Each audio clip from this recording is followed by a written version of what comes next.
Hey everyone, welcome back to my channel. So I'm shooting a couple videos today. By a couple, I mean literally two. That's why I look like this. But this is just going to be a quick little talk to camera moment. I'm hopefully going to keep it short and precise. But today is Wednesday, October 5th. And exactly 1 year and 2 days ago, I came back from my trip to London, or to England, I should say. And the plan was, because I kept a detailed journal, or I tried to keep a detailed journal of the day to day, and my goal was really to every day of September into October read from the journal and talk about what I did that day. That didn't happen as I got into a lot of prep with my show, and I'm working two jobs, so time was limited, and space to record was also very limited. So this is kind of my let's make up for it and reflect on a year. Yeah, a year ago I was in England. I started my journey in Edinburgh, Scotland, and worked my way down till we got to London, and then I ended up spending just a week in London, and it was interesting. I had never traveled alone. I've traveled with my parents, I've traveled with school groups, but I've never just traveled alone. And the funniest part was when I got to Edinburgh the first day, when I got off the plane, two people in my tour were getting picked up with me, so I got to meet them. And my tour, this is kind of funny and kind of not at the same time, but the tour I was on, because I booked a 14-day tour from started in Edinburgh, ended in London, and the tour was supposed to consist of 22 people. Uh, that ended up going down to 17 people. That went down to 7 people, and then literally 2 days before we were all supposed to fly out from our home, cities, it got down to 5 people. So another couple had kind of chose to not go on tour. I think a lot of people at the time were still concerned about COVID. You had to do a lot of effort to get into the UK. I don't know what the law is now, but to get into the UK, you had to take a PCR or an antigen test no more than 72 hours before your flight. And then you spent, after 2 days of being in the country, you had to take another COVID test and send it through the Royal Post and wait for those results. And you had to be vaccinated. If you weren't vaccinated, they were going to make you quarantine. So, and then you had to make sure all this stuff was sent through the airline. It was all kind of a big to do. And then on the way home, no more than 72 hours before your return flight home, you also had to take a COVID test to leave England and to go back to America. So that was interesting. I think a lot of people at the time were still kind of scared. So I ended up on a tour. There was 5 of us on the tour, me, a single traveler who was 22 at the time, Midge and Debbie, who were friends from San Francisco. They would go to the same church, and Debbie was younger than 60. I want to say she was in her late 50s. Midge was, I think, definitely over 60 because she used a lot of, they give you like senior discounts. So it was funny, like I was on a tour with people who were getting senior discounts, and then I'd see student, and I said, do you take an American student ID? And they go, yeah. So I was like, here you go. So I was getting student discounts when we went to certain places. But they were great. And then another couple was celebrating their 50th wedding anniversary. They'd basically been together since they were my age. That was Mike and Karen, and they were amazing. And then our tour guide, Richard, was fantastic. He was also probably in his 60s. And then we had a driver named Wojciech who was awesome. He was old enough to have a 17-year-old daughter. He looked like he was 30. He definitely could have been in his 40s. The point that I'm telling you all is I was the youngest person on this trip by a very large margin. And I'm the kind of person who always shows up early to things. And it was funny, I'd go down and I would be 15, 20 minutes early before we were supposed to leave, and everyone else is down there, and I'm like checking my watch, like, am I late? And they go, no, we're just all early. Or I'd end up going down in the hotel to explore. I was gonna go out somewhere, and everyone would be sitting down at the bar having a drink, and they'd be like, you want to join? I'm like, absolutely, go. I'm old enough to drink both in America and in the UK, so I could have a drink. And they were all very welcoming and very nice. I had a lot of it was kind of like the funniest thing of like, I'm with people who were much closer to in age than I was, and I think everyone at first might have been a little bit worried, like, oh, what's this like punk 22-year-old gonna do, and are we gonna be late because of them? And I was very on time. We were early to a lot of things, and the fact that we were a small group, we got to do do a lot of additional things that normally wouldn't have been possible. I remember we went to the Lockerbie Memorial, which was a flight that had been hijacked, and uh,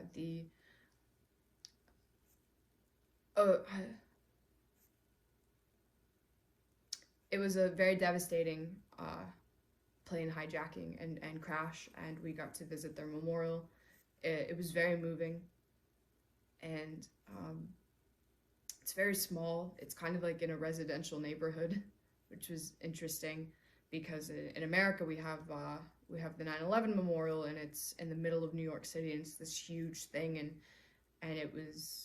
this memorial is very small, and just I'm very fortunate to having gotten to go there. It was just very moving.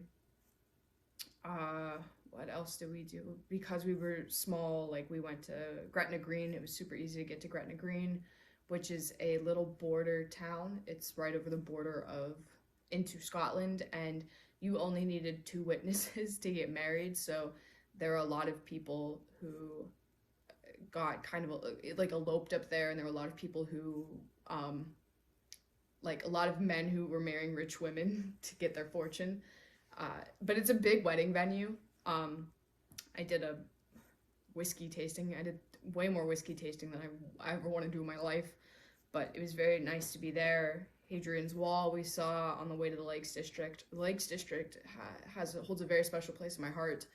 I tell this story of my friend, one of my best friends kept telling me to listen to The Lakes by Taylor Swift, and I put it on for a second and the vibe was off, so I just never listened to it, and I realized, oh, The Lakes, like and there's an allusion to William Wordsworth, so I said, oh, I'll listen to this song. I'm in my hotel room alone staring out at like Windermere and all these sailboats, and I just start bawling because of this song, and to be in this place that it was written about, and to see the Windermere peaks, and to just, it was one of those experiences that now anytime I listen to the song, I go back to that hotel room and staring out at the peaks. So it's incredible, and I fell so hopelessly in love with the Lakes District. I did a wonderful hike through the peaks, and it just felt so much like where I'm from, and you had this feeling of newness and exploration. And I had learned about Wordsworth and Beatrix Potter. I didn't get to see her house, but her house is in the Lakes District. She wrote Peter Rabbit. A lot of, Take Me to the Lakes Where All the Poets Went to Die. It was a big place that, the poets just loved. And I'm not wearing it. I told myself I'd wear it for the video. I'm not wearing it, but we were there on a Sunday. We got in like Saturday afternoon, and on Sunday there was a farmer's market before we got on the ferry. So I remember sharing a Scotch egg with Debbie, and it was fantastic. Scotch egg was very good. And I bought 2 bracelets. I bought these 2 leather wrapped bracelets that were connected with a magnet. So I bought one for myself and one for my friend. It's kind of a nice little reminder of this place that now held so much to me, and for her it was for like the Lakes District, for the song, and for Taylor and all of that. So yeah, that was beautiful. The countryside of England is exactly what you think it's gonna be. And then like I was in Liverpool, and Liverpool was so much bigger than I expected, because when you hear the Beatles talk about Liverpool, they just talk about like, we're just 4 lads from Liverpool, and you think it's such a small, it's a city, it's a proper city. And I went to the Cavern Club and sang Beatles songs, and had a pint of Strongbow, Dark Fruits, and it was just, and it's surreal that this place that the Beatles played, and I think John Lennon said, everything went downhill when they stopped playing the Cavern Club, but they had 2 singers going that night. People still perform there. They have all this Beatles merch, which is cool. I think I have guitar picks from there, which is awesome. I went to Strawberry Fields in Liverpool as well. Strawberry Fields is the first, like the Salvation Army owned Strawberry Fields because it was a home for children, and this is their first foray into like a museum and something that is I want to say it's a non-profit, but it's the first thing that the Salvation Army's ever done like this, and they actually hire students to work there who may not be on the right track or don't really know what they want to do with their lives, and it helps to give them skills, and they take classes, and then they work at the jobs. They like work the counter at the cafe, they work the counter at the concession stand, and all the money that is spent at Strawberry Fields actually goes to the Salvation Army to fund programs like that, and I thought that was amazing. They have the original gates from Strawberry Field. They actually had to replace them because they had been stolen, and they did luckily get them back, and that was incredible. And that was a really beautiful place to see, and they have the Imagine piano, the piano that John Lennon wrote Imagine on, and to go through not just the history of the Beatles and John Lennon and Strawberry Fields, but to go through the history of Strawberry Fields through the Salvation Army and everything. That was a surreal experience. And we went on a Monday, I believe. I believe we were there on a Monday because they weren't open, and they had opened especially for us, and that was really cool. I got cool guitar picks from them too. I found a lot of guitar picks in London. That was kind of like, in England, that was kind of like my little gift to people with these guitar picks. And yeah, that was Liverpool, and I saw a lot of churches. In London, I should say, I snuck upstairs in Westminster Abbey. I kind of, Mike and Karen had stayed along as well. So our tour ended on Monday, and they were staying through Wednesday, and I was staying until Sunday. So I think the next day they were like, "What are you doing? Do you want to go to Westminster Abbey and we're going to take a tour?" I'm like, "Sure, like I'll go with you." And we hung out, and then they had tickets to go upstairs, and I just walked up with them, and they didn't even look. They just assumed we were a family. So being up in the top of Westminster Abbey was incredible. I saw William and Kate's marriage license, which is just a fun, weird fact I can throw out. I saw a lot of undergarments from like Queen Victoria. Interesting.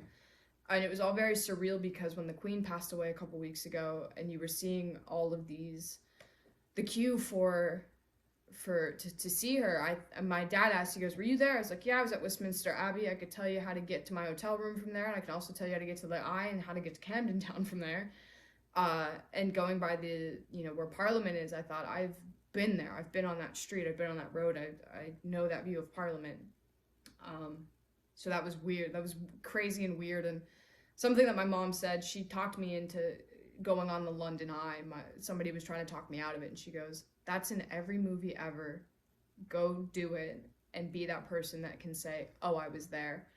A sleeper hit of London in particular was the Tower of London. I didn't think I was going to like it. Karen and Mike were like, "You need to go, you need to go." I said, "Okay, cool." And I had taken the night before the tube to Tower Hill, which to take a ghost tour, which was fantastic. The ghost tour was awesome. But I thought, oh, this is where the Tower of London is. I'll come back tomorrow. I had nothing to do that Friday. In the daytime, I had a Jack the Ripper tour at night, but I thought, I'll go during the day. And I spent the whole day there. It was insane and cool, and they have ravens, and I don't understand how a raven stood on a bust on a chamber door. Ravens are huge, and it was incredible and so much cooler than I thought it would ever be. Another highlight was Camden Town. My friend had sent me a song by Mokita, I think, called London, and it's about seeing London without somebody who's really important to him, and those tourist shops in Camden Town. So Monday, everything's closed on Mondays. I went to the Eye, and then I went to Waterloo Station, took the Black Line up to Camden, and wandered Camden Town for the whole day, and that was incredible. And it was funny because everyone by that point knew me, knew I was in theater, knew I was a writer, knew I was an artsy person, and we were talking about Camden, and Richard goes, yeah, you know, a place with young folk and the artsy type, yeah, you'll hate it. Don't. Everyone's laughing. And what that trip really taught me, though, especially being on my own, Mike and Karen left on Wednesday, and Mike kind of felt like a little bit of like a responsibility for me, even though I was very much an adult and very much capable. You know, when you leave a young, especially a young woman alone, everyone kind of gets a little bit worried, but uh, it was good and interesting and a lot of time with myself. Like I'd go back to the hotel room and thought I can just sit for a second and breathe and figure out my next move. And but it taught me a lot. I think travel teaches people a lot of things. I think a lot of people put so much stock in material possessions instead of experiences.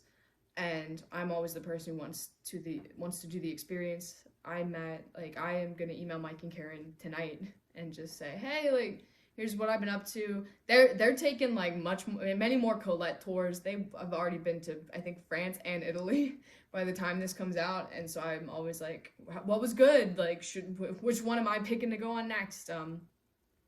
And all of that stuff. And but to like just to meet these people, to have these experiences, like Debbie and I had tea in Jane Austen's house. Like how insane is that? And we were wandering, we did the museum, and then we were wandering around Bath, and I just go, are you hungry? Like, and I said, let's go see if we can squeeze into tea at Jane Austen's house, because we knew they did tea. And we went back to the Jane Austen house, which was literally, you could see it from our hotel. It was insane.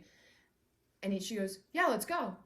Yeah, and we got in, and we're having proper English tea at Jane Austen's house. And I had champagne. I didn't know you could have champagne with tea, but apparently you can't do tea right without having champagne. Like, I had a boy in Bath as well. We all were I think we were getting pizza for dinner. And it had to have been, because it was near like when universities were coming back, and this group of really cute girls and one very cute boy as well, they walk over and they asked us, they were like, can we kiss one of you? And they were all, you know, and they're like, she's the closest to your age. I was like, yes, please kiss me. And I closed my eyes and he kissed my cheek, and they got a picture for whatever they were doing. They ran off, but I just thought, holy shit, a boy in Bath kissed me on the cheek, very consensual. Not like my friend's like, isn't it creepy? I'm like, no. Also, he was cute. I wish I'd followed him. I led everyone back from the Cavern Club because I was the only one who vaguely could remember how to get back. But the point, I'm just getting off on tangents. It's probably a horrible video, but the whole point is, this is to say, travel to different countries and make yourself uncomfortable. Not in a bad way, but like do things that you normally wouldn't do. Be the version of you that you want to be, and be the person who asks questions. If you're on tours, ask questions, and if you're curious, you know, ask what's up. We saw a lot of real estate places as well, and I'm like, can I afford it? Can I afford it? Can I afford it? I think also people are much nicer, I think, everywhere than people assume. I think everyone assumes like people in New York, they're city folk, they're very mean, and you know, yada da da da. And New York is very kind people, and a lot of people are very nice if you get lost. Like most of the time they will help you. I actually did have a lady though. I was heading to the tube, and she was like, she's from England. She was like, hey, are you from here? I said, no, I'm visiting, but what are you looking for? And she goes, I'm looking for, they were seeing Wicked that night. She was like, we're seeing Wicked. I was like, oh, you're going to go that way and then make a left. You can't miss it. The Apollo Victoria, big old sign, is right next to Victoria Station. They go, thank you.